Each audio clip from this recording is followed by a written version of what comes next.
Part of the Jewish Community Center Association initiative to keep JCC employees informed about what was happening with Israel and the Middle East ever since October 7th. We've had Avi as a speaker, and his ability to explain conflict and the history behind the conflict has been really a great help in helping us to be better JCC employees. So without further ado, I would love to welcome Avi Melamed.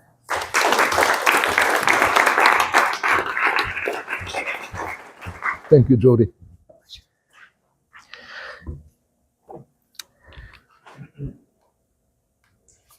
Ladies and gentlemen, good evening. I'm very honored to be here tonight with you. We are now marking more than 2 years after October 7, which is a very dramatic event, a significant milestone in the story of the region, the story of the conflict. And as you probably understand, many people are asking, where are we going? What's going to happen next? And so in my presentation tonight, I will try to address that question. But before we'll do that, we need to do two things. We need to understand where we are right now, and we need to understand what led to October 7 from an intelligence, I would say, intelligence geostrategic perspective. So that's what I'll do tonight in my presentation. You see in front of you the session of the agenda. It has a couple of segments or parts. I will start with some general framing, and then I will address the question, what led to October 7? Then we'll talk about where are we now, and finally, I will offer some thoughts or perspectives regarding what I think will be some major components that will shape the trajectory of the conflict ahead, as well as the trajectory of the region, because the things are intertwined. I'm starting with general framing. You see in front of you the map of Israel, Palestinian territories, Jordan. Let me say a few words about the Palestinian territories. You see this large area that is titled Fatah/Palestinian Authority. This is an area that is known in different names. It's known as the West Bank, Judea and Samaria, Palestinian territories, occupied territories. You can name it whatever you want. The Palestinian Authority, the PA, is an entity that was established following the Israeli PLO agreement from 1993 that is known as the Oslo Accords. The PLO, Palestine Liberation Organization, is an umbrella of different Palestinian groups, and the major one of them is the Fatah organization. Today, the PA controls about 50% of the West Bank, and most of the Palestinians in the West Bank, about 90%, about 1.5 million people, live under the rule of the Palestinian Authority. Israel rules the rest 50% of the West Bank. Israel occupied the West Bank after 67, but Israel did not annex the West Bank.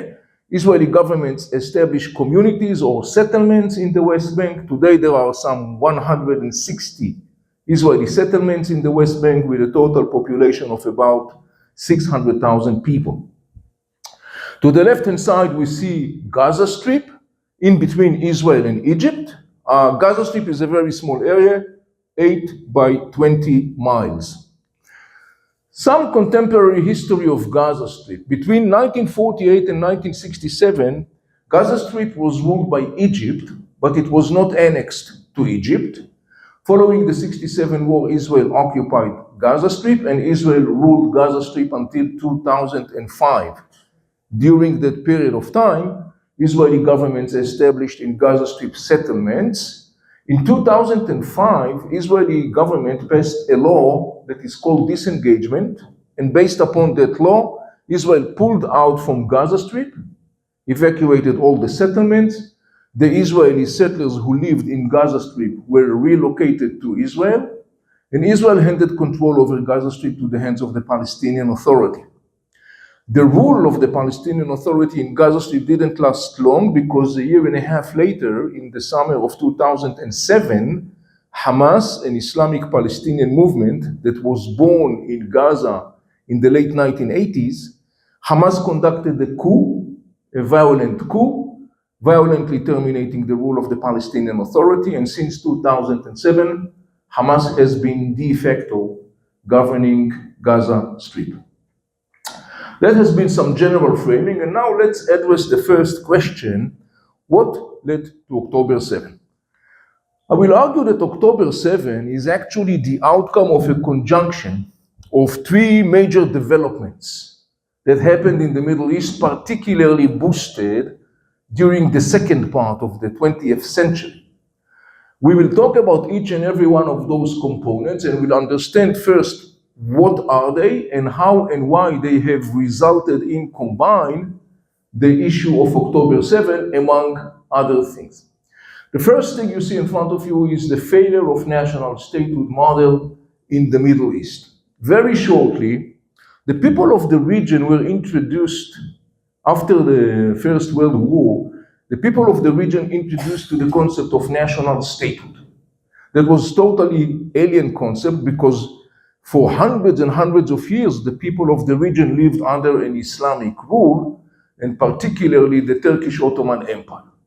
Now, after WW1, they are introduced to the concept of national statehood, and it's totally alien. They don't know what does it mean, national statehood.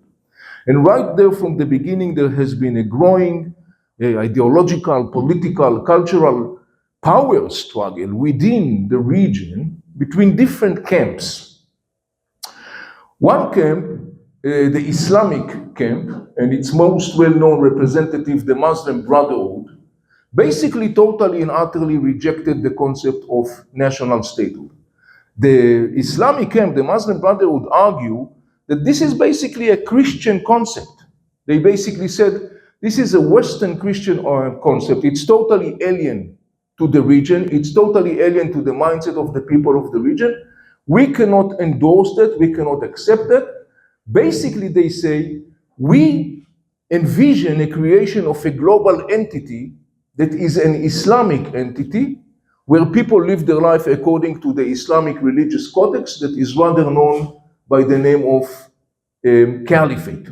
Now, you may wonder why people should live their life according to Islamic rule, the Islamic religious codex that is called Sharia law, because Islamic theologians think that Islam was sent to mankind by Allah himself, and therefore it's flawless. This is the right way for people to live their life on this planet.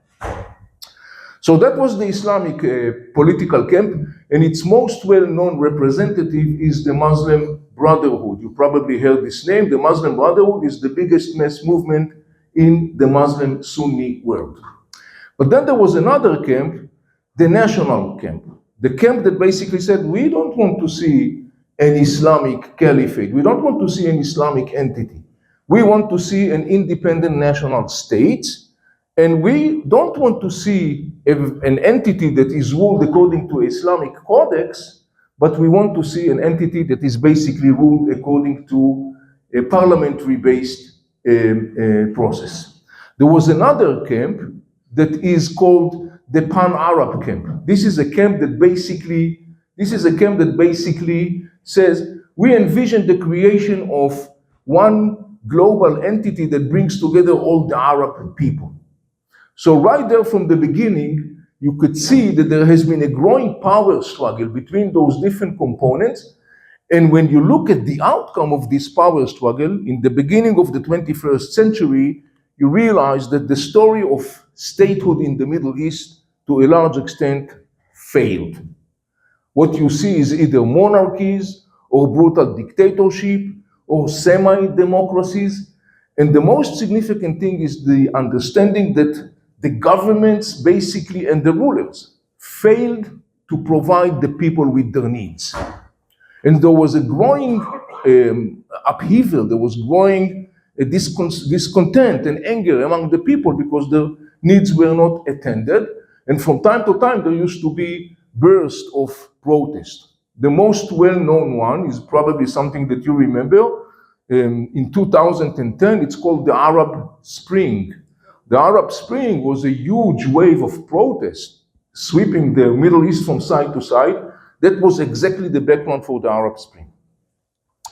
Against this background, in this atmosphere of millions of people that their needs are not attended, that was a very fertile ground for the emerge of radical ideologies, particularly in the second part of the 20th century, that basically offered people solutions. In fact, the formal slogan of the Muslim Brotherhood is Al-Islam hu al-hal, meaning Islam is the solution. Right there you see that they are basically directing at the challenges of the people. So one of this ideology that is gaining momentum, particularly during the second part of the 20th century, is coming from the hub of Islam itself. Now, it's an interesting story. Islam emerged in the 7th century and very quickly became a conquering power, expanding. And right there was a growing power struggle within Islam regarding the question who is entitled to lead this huge empire. And that power struggle resulted in two camps. Majority of the Muslims are known as Sunnis. You probably heard this term. Sunnis about 84%. Sunnis argue that leading the Muslim world should be done by a person that has the skills to do that. And if this person fails to do that, he can be ousted. There is another camp, the minority, which is known by the name of Shiites. It's a word that means a political faction. Shiites are a minority in Islam. They are about 14%. And the Shiites argue that leading the Muslim world should be done only by a male descendant of the fourth caliph, the fourth king of the Muslim empire, who was assassinated in the middle of the 7th century. The major branch of the Shiite is called 12ish. They believe in line of 12 descendants, and they believe that each and every one of those 12 is a spiritual and political leader connected to a divine source of power, and therefore his rule has to be blindly obeyed. He cannot be ousted. So right there, for the last 1400 years, there has been an enormous power struggle between Sunnis and Shiites over the leadership of the Muslim world. Theological, political, cultural narratives, and including episodes of violent collision between Sunnis and Shiites, including in our times. When you look at the region, particularly starting at the second part of the 20th century, you notice that both Sunnis as well as Shiite affiliated factors are gaining momentum on the ground. When we look at the Shiite camp, everything colored yellow represents this Shiite camp. The milestone is in 1979 in Iran. In Iran, there is an Islamic coup in 1979. Iran is becoming a Shiite theocracy under the leadership of the mullahs regime. Mullahs are the Shiite clergies. And they are inspired by the vision of creating the imamate, this global Islamic entity that will be ruled according to the Shiite denomination perspectives. As part of that, they are starting to encourage and support the creation of entities across the region that are basically based upon Shiites. The most well-known one is in Lebanon, the Hezbollah. You probably heard this term. Hezbollah is two words in Arabic, which means the party of God. There are 17 branches of the Hezbollah worldwide. So you got Hezbollah in Lebanon that was established by the Iranian regime in the beginning of the 1980s. You got in the 1990s another interesting Shiite factor in the region that you probably heard of. It's called Houthis in Yemen. Houthis are Shiite tribes in Yemen, about 35% of the population. In the mid-1990s, they are establishing their own military power called Ansar Allah, the Disciples of God, and they are massively supported like Hezbollah by the Iranian regime. In Iraq, in the beginning of 2000, when ISIS emerged in Iraq, the Shiites basically constructed a counter force in the shape of militias that are known by the name of the PMU, the Popular Mobilizations Unit. Again, Iraqi Shiite militias that were formed in Iraq in the beginning of the 2000s. But it's not only that Shiite groups are gaining momentum, also Sunnis. In the beginning of the 1980s, we witnessed the birth of global jihad. Global Jihad, one of its branches, is called Islamic Jihad in Palestine, IJIP. The Palestinians are Sunnis, they are not Shiites. In the late 1980s, we witnessed the establishing of Al-Qaeda. 9/11, Al-Qaeda that was established back then in Afghanistan, and later on Al-Qaeda is going to give birth to ISIS. They are coming from the hub of the Sunni radical ideology. Next to Al-Qaeda, we saw Taliban in Afghanistan, again, a Sunni radical regime.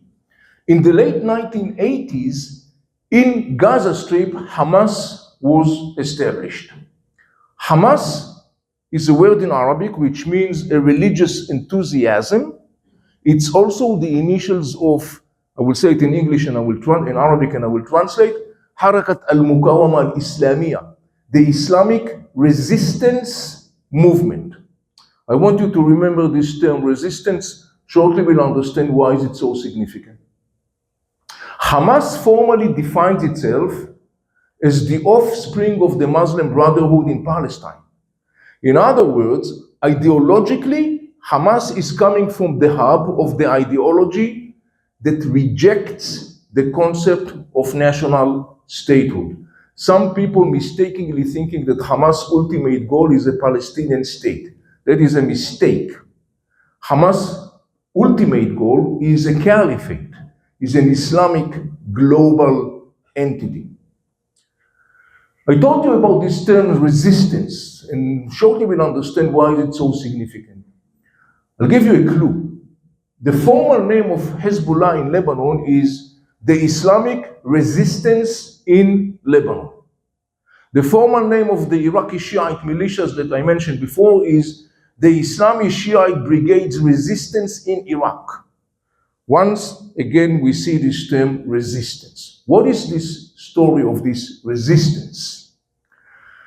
That has to do with another ideology that emerged in the region following WW2. This is an ideology that is known in Arabic by the name of the Al-Muqawama wal-Mumana'a, the resistance and defiance. It is an ideology that centers around the value or the core value of resisting the West. It views the West and the Western civilization as a decaying, declining, corrupted civilization. It views the Western civilization as a threat to Islam, and therefore it vows to eliminate, to resist the presence of the West in the heart of the Arab world and the Muslim world. One other significant core value of this ideology is elimination of the state of Israel through the use of power. Why to eliminate the state of Israel? Because according to that ideology, Israel is an outpost, an artificial entity that was created by the West, the Christian colonialistic imperialist West. Israel has been implanted in the Middle East. Israel is not indigenous to the Middle East, and Israel is a rapist entity because it occupied Palestine. And so the ideology of resistance says one of our major goals is to liberate Palestine. The combination of these ideologies, meaning the caliphate vision of the Sunni camp, the imamate vision of the Shiite camp, the weakness of the national statehood, the growing challenges of the people of the region, the urge for real answers for real problems, together with the story of liberating Palestine in the name of the resistance, all those components together are going to give birth to an enormously powerful axis that has been shaping to a large extent large parts of the region for the last 40 years. This is an axis that is known by the name of the axis of resistance. It basically brings together both Sunnis as well as Shiite groups that I mentioned before. They are cooperating together in this structure. massively armed and supported by, first and foremost, the Iranian regime. In addition, the Sunni component of that axis, like Hamas, for example, are massively supported by Turkey and Qatar, two regional Sunni players. And the axis of resistance became one of the most significant and powerful factors shaping the trajectory of the region and the trajectory of the Israeli-Palestinian conflict. And the way it shaped was in one direction, more and more escalation. There is something interesting about this axis, other than the fact that it brings together Sunnis and Shiites. Remember, Sunnis and Shiites are hostile one to the other, yet they are cooperating in this frame. Other than that fact, there is another significant fact, and that is the fact that the elements of this axis, both the Sunnis and the Shiites, are acting as a state within a state. Massively armed, each and every one of those factors is simultaneously acting as a legitimate political power in its own homeland, but at the same time, holding independent military might that is bigger than the military might of the state. For example, in Lebanon, Hezbollah, massively armed by the Iranians, is much more powerful than the Lebanese army. And the Hezbollah in Lebanon used its weapon to dictate its will upon the Lebanese people. To the point, the Lebanese basically says, we are occupied from within by Hezbollah and Iran. They are correct. Hamas conducted a violent coup in 2007 with its weapon, terminating the rule of the Palestinian Authority. Yet at the same time, Hamas is part of the Palestinian system. Hezbollah is part of the Lebanese system. Iraqi Shiite militias, the same story. They are part of the Iraqi political system, yet at the same time, they are using their independent military might to dictate their will and their agenda and ideologies upon their own brothers and sisters in their own homeland. That created the situation of a state within a state.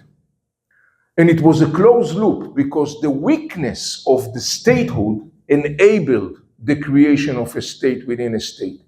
And when a state within a state is established, it is further weakening the establishment of the already weak statehood. When you look at the story of the axis of resistance in the context of the region, the axis of resistance basically says, we keep this military might because this military might will liberate Palestine. Up until now, it has not liberated Palestine. What he has done up until now is that the axis of resistance inflicted an enormous death and destruction across the Middle East. In Gaza Strip, in Lebanon, in Syria, in Yemen, in Iraq, you see the figures, you see the situation right in front of you. Take, for example, Syria. There has been brutal war, 14 years going on in Syria. Most of the people in the West don't understand that that war that charged the life of some at least 500,000 people. That war has to do directly with the story of the axis of resistance. Assad regime in Syria was a significant cornerstone in this axis. He was an enormously significant strategic ally of the Mullah regime in Tehran. When the rebels started in Syria, the rebellion in 2011, Iran rushed to save Assad regime. Iran sent to Syria Hezbollah to fight to keep Assad in power. The Iranians sent weapons, money, oil. Later on, they sent Afghan Shiite militias, Pakistani Shiite militias, Iraqi Shiite militias. They sent them all to Syria to fight to save Assad regime. That resulted in 14 years of a bloody war in Syria. And the big story here was exactly the story of the axis of resistance. So in course of time, people in the region started to become very suspicious with this whole thing of resistance, because on the one hand, it sounds wonderful. The resistance, the axis of resistance vowed to eliminate Israel and liberate Palestine, but it's not happening. Meanwhile, what's happening is that. And so people in the region are turning to the axis of resistance and say, what's going on? The Iranian regime says to the Arab world at some point, and notice that the Arab world is predominantly Sunni. The Iranian regime, the Shiites, they turned to the Arab world and said, we, the Shiites, Iran, we control Gaza, we control Damascus, we control Lebanon, we control Iraq, we control Yemen. To a large extent, it was accurate through the axis of resistance.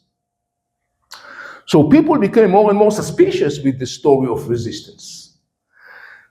To confront this growing challenge, the axis is coming with this package deal of liberating Palestine. And basically says, here is the blueprint of liberating Palestine. Liberating Palestine and eliminating Israel will be happening in two phases. The first phase is the ring of fire. What is the ring of fire? The axis of resistance says, we are building a ring of fire around Israel's neck in all the arenas that are physically bordering Israel. In Gaza, in the West Bank, in Lebanon, in Syria. There was even an attempt to expand it to Jordan, but the Jordanians intercepted that. So we are building an infrastructure, military infrastructure, meaning hundreds of thousands of rockets and missiles and drones and thousands of militants. We are creating this loop, noose, if you wish, around Israel's neck. And then come the second phase. The second phase is what is called in Arabic Wahdat al-Sahat, which means unifying of the arenas. Unifying of the arenas says there will be time where all those components, Hamas and Islamic Jihad, Hezbollah, Iraqi Shiite militias, Afghan Shiite militias, Houthis and Iraqi Shiite militias, they will all join hands together simultaneously, and in a coordinated, orchestrated act, they will attack Israel from all directions. That will be the unifying of the arenas. As far as Hamas was concerned, unifying of the arenas has a date. The date was October 7. That was the process leading to October 7. We are looking at something that was brewing for decades across the region. We are looking at something that brings into that big story of power struggle, of ideologies, of the crumbling statehood in the Middle East, of an ancient power struggle within Islam. All those components in the second part of the 20th century and the beginning of the 21st led to October 7. The interesting thing is that Hamas' impression was not totally baseless, because in the months before October 7, there were meetings of Hamas leaders and its colleagues of the axis of resistance. The meeting took place in Lebanon, in Syria, in Baghdad, and in the summer of 23 in Iran. And what Hamas heard from his colleagues was, "Ihna jahizun," meaning we are willing, ready, and able. Hamas is thus launching October 7 attack, believing that the time of unifying of the arenas has come. So now we are 2 years and more after that event, Where are we now? We are looking at what we call in the intelligence perspective, domino effect. The bottom line of this domino effect, the axis of resistance for the first time ever in the last 40 years, the axis of resistance is defeated. It starts with the war between Israel and Hamas. You may remember that in October 8, Hezbollah in Lebanon is starting to poke Israel. And the exchange of slaps between Israel and Hezbollah is expanding in 24. And before you know that, in September 2024, you got the big story of the beepers. You may recall that, the story of the beepers, and then the elimination of the whole senior leadership of Hezbollah, including Hassan Nasrallah. 1 year after October 7, in November 2024, Hezbollah is defeated. Lebanon and Israel signs a ceasefire agreement. Hezbollah is the most powerful component of the axis of resistance. The defeat of the Hezbollah is going to create a chain reaction. The next domino to fall is in Syria. 2 weeks after the Israeli-Lebanon ceasefire agreement, Assad regime in Syria is falling down. 2 weeks after 14 years of a bloody war. The reason Assad regime falls down is because Hezbollah could not support him anymore. Iran could not support him anymore. He didn't have enough soldiers to send to Syria to try to save Assad. So within 2 weeks, Assad regime is falling down. And the rebels in Syria, massively backed by Turkey and Qatar, are basically taking over, and they are Sunnis, not Shiites. And they have a long blood revenge to take from Hezbollah for what he has done for the Syrian people. Because the Hezbollah are Shiites. And they are taking their revenge. The next domino to fall is in the summer of 2025. June 2025, 12 days war between Israel and Iran. You may remember that. The interesting thing about that war, one of the interesting things is that one of the first things that Israel is doing immediately when Assad regime is falling down, Israel is taking out all of the anti-aerial capacities that Assad regime had. There was a thought beyond that. By doing that, Israel paved an aerial corridor. And when the war with Iran is taking place in 2025, the Israeli Air Force is dominating the Iranian skies because Israel took out those anti-aerial capacities. All in all, when you look at the story of this domino effect, the region is looking at that, and the region is shocked, because that has been the first time since this axis emerged 40-something years ago. That has been the first time this axis has been defeated, and not less significant, that has been the first time that the region looked at the axis of resistance and basically says, well, it can be defeated. Because up until October 7, the axis of resistance was viewed at large across the region as non-defeatable.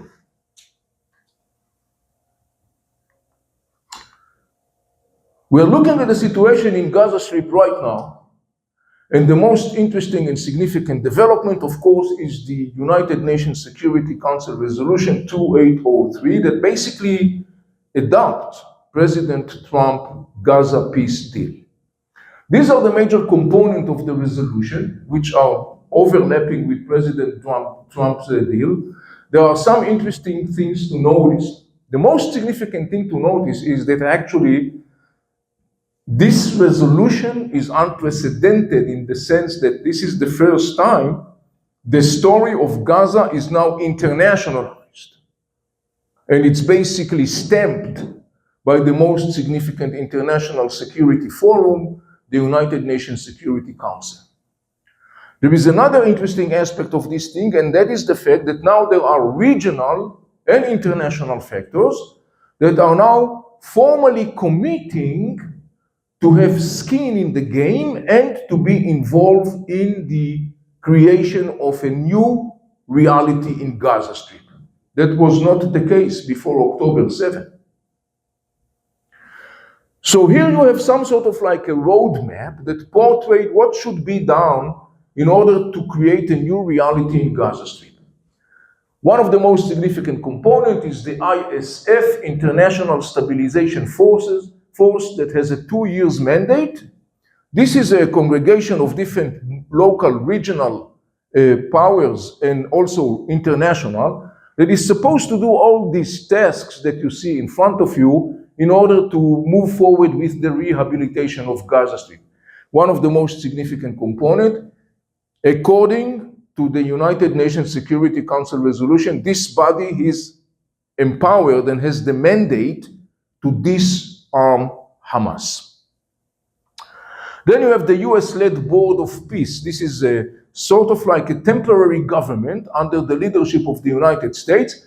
This is a government that brings in both regional and international factors, and the task of this government is actually to take control and responsibility for the rebuilding of Gaza Strip, managing the situation in Gaza Strip, and creating the conditions for a Palestinian self-rule in Gaza Strip that later on will maybe lead to a Palestinian statehood.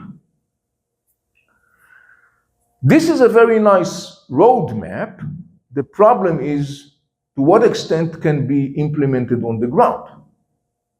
Because Hamas says, I'm not going to disarm myself.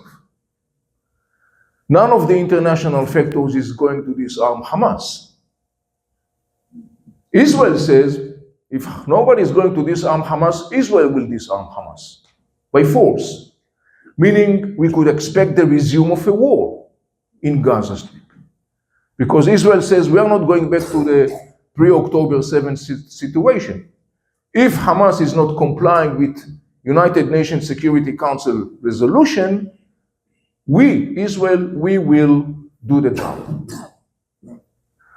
So when you look at the story of this roadmap and you try to understand to what extent it can be implemented on the ground, there are lots and lots of obstacles on the path. Like, for example, the rehabilitation of Gaza Strip. Rehabilitation of Gaza Strip is estimated by $70 billion. The major factors that are supposed to sponsor that are the wealthy Arab Gulf monarchies. Saudi Arabia, United Arab Emirates, Kuwait, Qatar, and so on and so on. The Saudis and the Emiratis made it very clear. They are saying, we are not going to put even $1 in Gaza Strip as long as Hamas is not disarming itself. Because if Hamas is not disarming itself, we could expect a next military round. So what's the point? So all in all, when you look at the visibility of that plan, it has mostly question marks than answers. And that brings me to the concluding part of my presentation, as I'm trying to share with you some thoughts about what I think will be significant elements or segments that will play a significant role in the shaping of the trajectory of the conflict and the trajectory of the region, because these things are intertwined. Let's start with what I talked about when I was talking about statehood and semi-state. We talked about Hezbollah and Hamas and Iraqi Shiite militias and other examples. Before October 7, there was a growing understanding in the discussion in the region that the situation where you have a government and a parliament and a military forces, but at the same time, political parties that are legitimate political players are holding their own independent military might, that is non-acceptable. That is a recipe for a disaster. That sentiment existed already before October 7. You could imagine that following October 7, it has been enormously boosted. I mean, think about it. If we try to illustrate, think about the situation that in the United States of America, you got the armed forces You got the Navy and the Army and so on and so on. And then the Republicans have their own military power, and the Democrats have their own military power. That's a recipe for a disaster. So the sentiment that talks about no more tolerance toward semi-state entities, that sentiment is enormously boosted following October 7. The best example I can share with you is Lebanon. The Lebanese people are saying we are allegedly a state. Yes, we have a government, an army, and parliament, but it's facade. Because the real boss in Lebanon is Hezbollah with his weapon.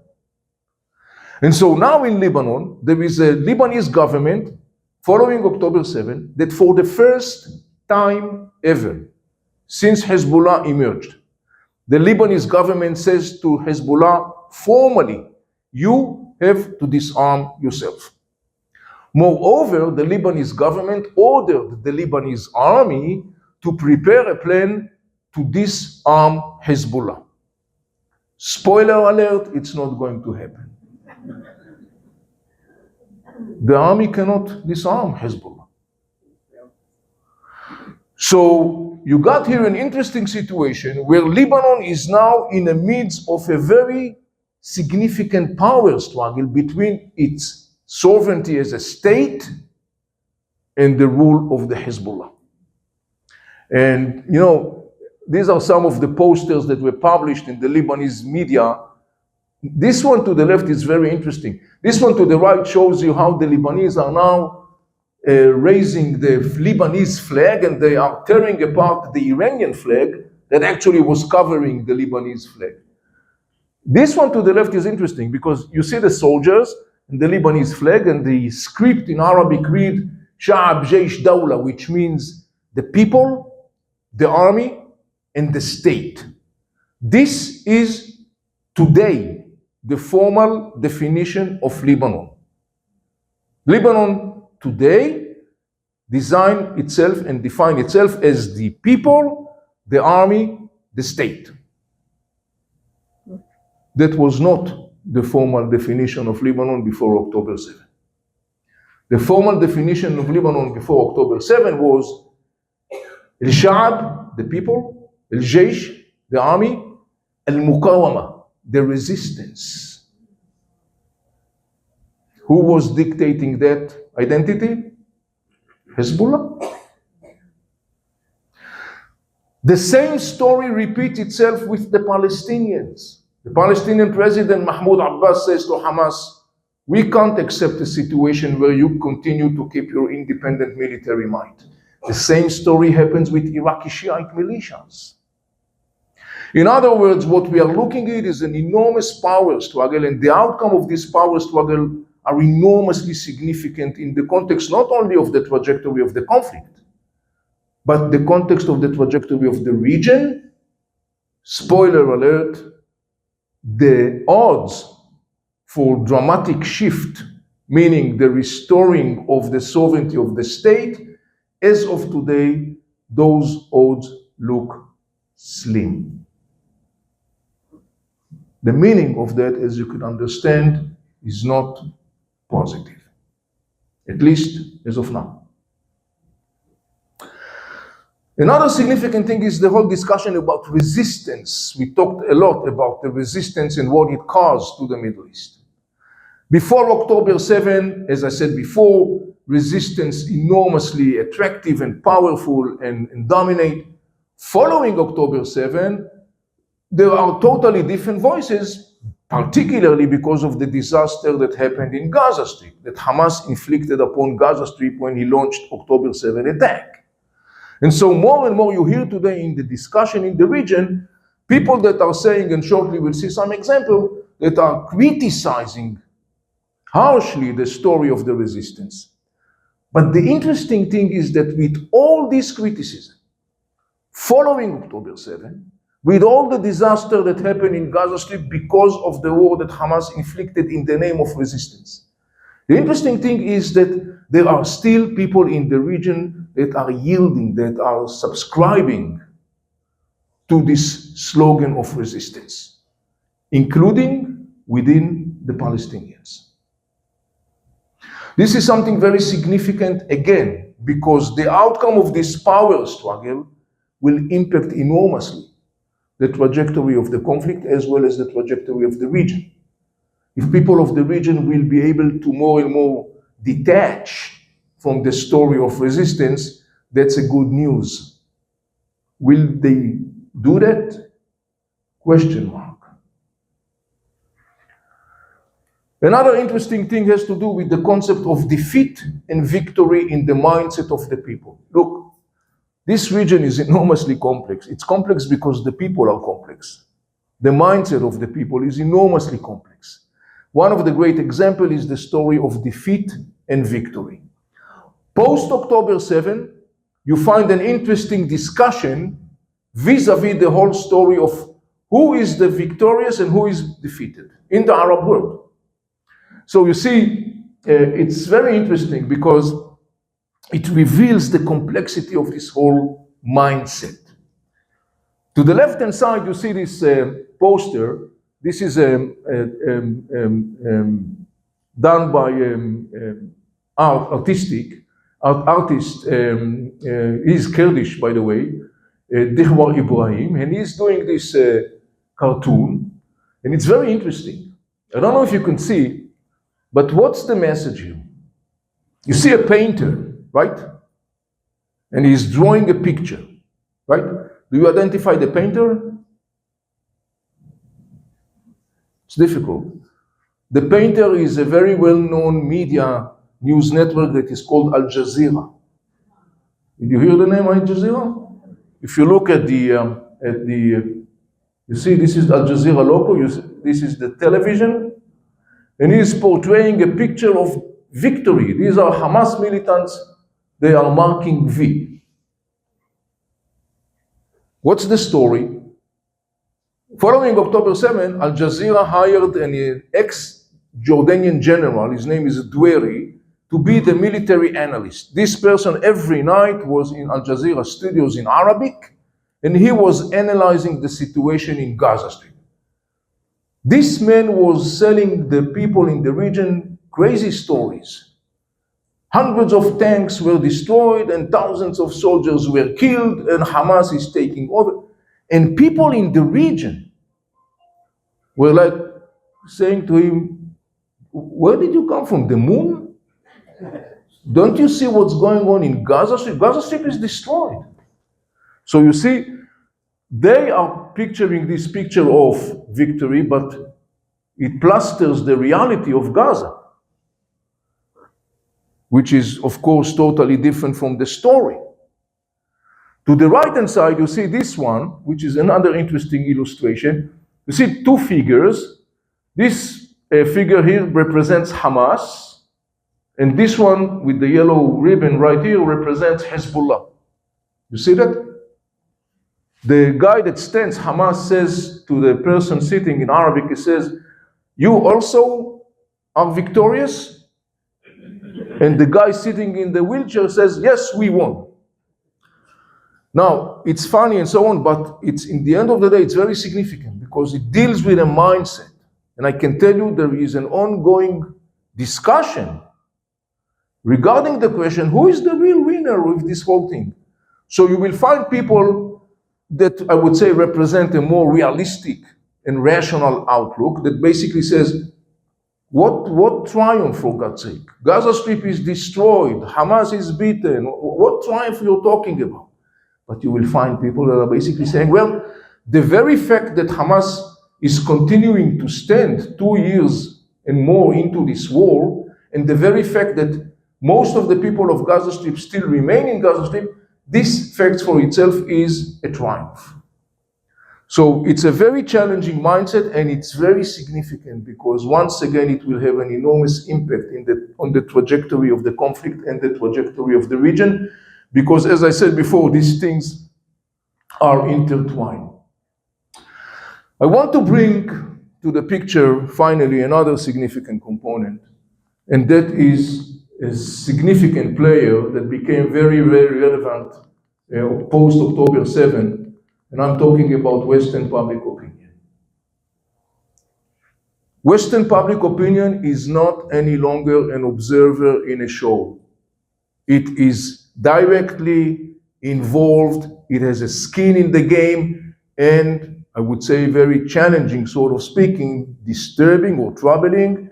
It basically has a very significant negative impact in the context of the trajectory of the conflict and the trajectory of the region.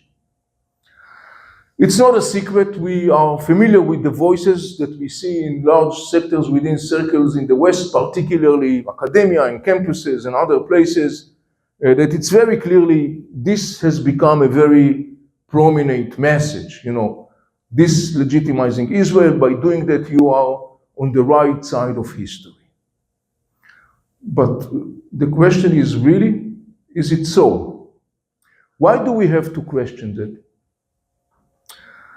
Because in the whole hustle and bustle following October 7, the screaming and the shouting and the protests and pro and cons and media people and cultural icons and professors and intellectuals and so on, there is one significant, crucial component that is absent, and it has to be brought into the discussion in the West, not tomorrow, but yesterday. What is absent is not advocacy. What is absent is not arguments pro or cons. What is absent is not slogans or flyers or posters or whatever. What is absent and has to be addressed is that. I don't know you, but I take myself the liberty to assume that most of you are not mastering the languages of the Middle East, let alone Arabic. Who provides the information? If you don't speak Chinese, how do you know what's going on in China? Somebody has to tell you what's going on in China, but you don't have the ability to evaluate if what you have been told is what's happening in China. You have two providers of information, in quotation mark or without quotation marks. One provider are Westerners, professors, media people, cultural icons, and they have something interesting in common with the audience they provide the information with. The common thing that they have with you is the fact that both of you don't speak Arabic.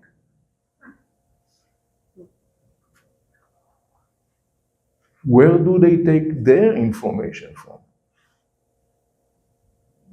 Al Jazeera, or our books or articles, which is all good, fine, that's fine.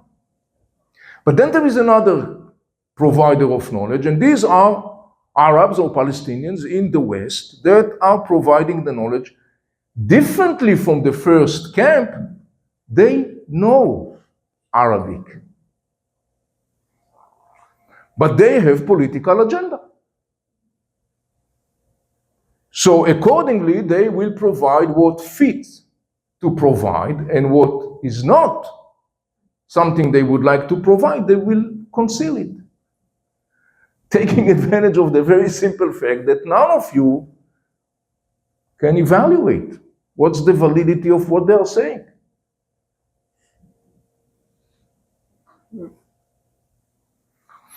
So it's enormously significant to bring that to the discussion, but why would you care about it, really? I mean, I'm not talking Chinese. You don't talk Arabic, or you don't speak Arabic. Why would you care about it? I would argue that since the Western public opinion is becoming a proactive actor, not any longer an observer, it has to be aware of that. It has to bring that to the discussion, because as long as it's absent, what you have is a language gap that fuels polarization. Because you don't have a discussion that is factual and contextualized based. You don't have a discussion that is nuanced. You have a discussion that is a food fight. Because it's about narratives and slogans and buzzwords and emotional mindset.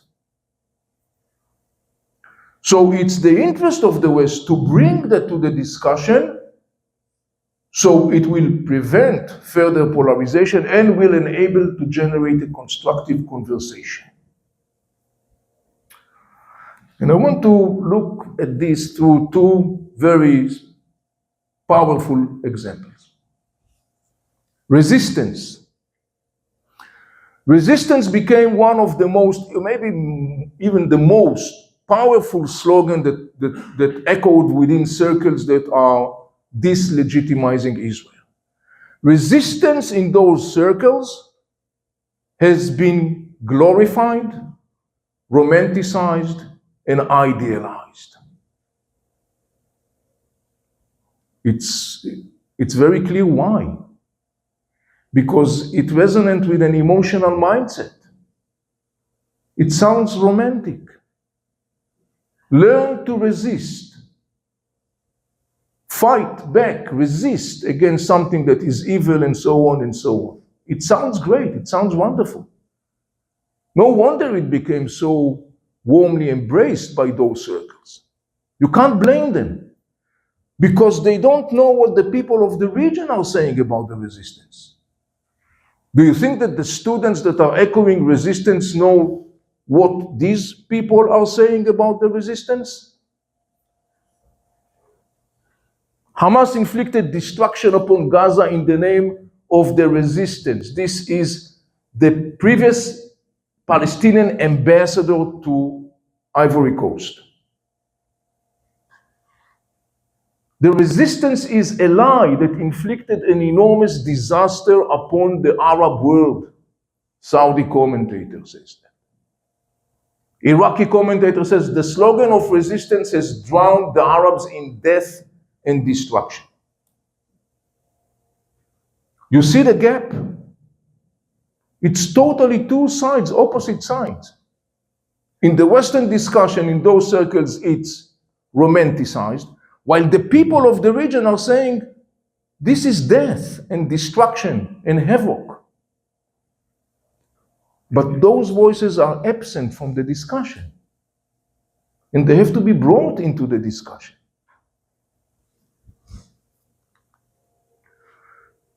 This is an example of a great analysis of a Saudi commentator that basically says, look, the axis of resistance rejects the two-state solution. Why?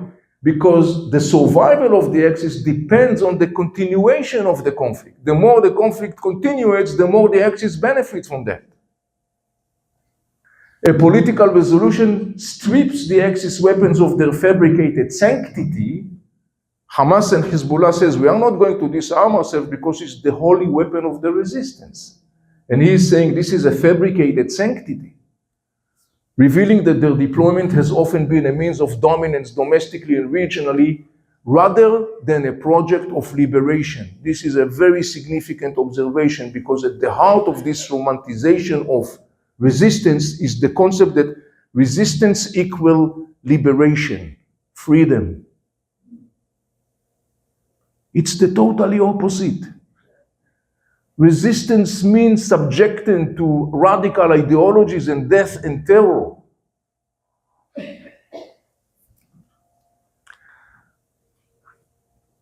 Genocide. It became very common, right? How many people in the West are familiar with what you see right in front of you? This is a conference held by Hamas in September 21. It's called Wa'ad al-Akhirah in Arabic, the promise of ends of days. It ended up with a formal document of 20 articles that basically explain what's going to happen to Jews after Israel is going to be eliminated. This is Article 16. You don't want to know what Article 14 and 15 are saying. You can guess. So people are screaming genocide, genocide, genocide, when this thing is there, but it's not present in the discussion at all. Why is it so significant? Why is it so significant? Because it has to do with something that is absent from the discussion and must be brought to the discussion. The same way we have to understand that there is nothing romantic about resistance because it inflicted an enormous death and destruction. The same way in the context of genocide, we have to bring to the discussion in the West an enormously significant pillar, and that is the concept of governmental accountability. Hamas is exempted from governmental accountability.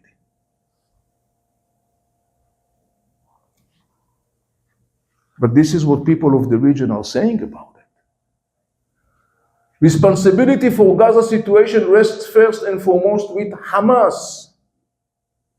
Palestinian commentator says that, and believe me, he's one of many. Gazans are holding Hamas directly responsible for their dire situation. Egyptian commentator. And then you have another Palestinian commentator who says, who holds Hamas accountable for the death and destruction inflicted upon Gaza in the name of resistance? That concept of governmental accountability is not mentioned, and it should be mentioned whenever people are coming with the issue of genocide. Whenever people are coming with the issue of genocide and screaming genocide, other than directly addressing that false argument, it's important to say to people, look, the significant thing to bring to the discussion is the story of governmental accountability and the fact that in Western discussion, because this is not represented, what you see is that Hamas is exempted from responsibility. While its own people, the Palestinians, are saying he should be held accountable for what happened to us because he is responsible for what happened to us. Because in the end of the day, when you bring those perspectives, this is what you bring to the discussion, which is lacking, but it's very much needed, and that's why it's very relevant in the context of the Western public opinion, because it's not any longer an observer. It's proactively participate. This is the key message that has to be inserted into the Western discussion, because this is what the people of the region are saying. And it's absent from the discussion.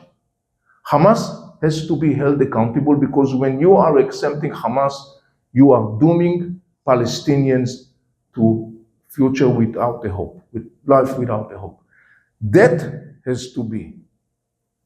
And then you can circle back and say, okay, once you understand that, do you really think that by screaming genocide and resistance, you are standing on the right side of history? You may want to rethink that. That has to be brought into the discussion in that regard, because it's very relevant. Conclude my presentation, I will say, our guiding philosophy, you want to understand Israel, you want to understand the Israeli-Palestinian conflict, you want to understand the Palestinian issue, you have to understand the Middle East. You have to know what the people of the region are saying. It's essential, it's crucial. And I hope that this will be a couple of things that you will take away with you following this presentation tonight. With this, ladies and gentlemen, I'm concluding my presentation, and I'm opening this session to your questions.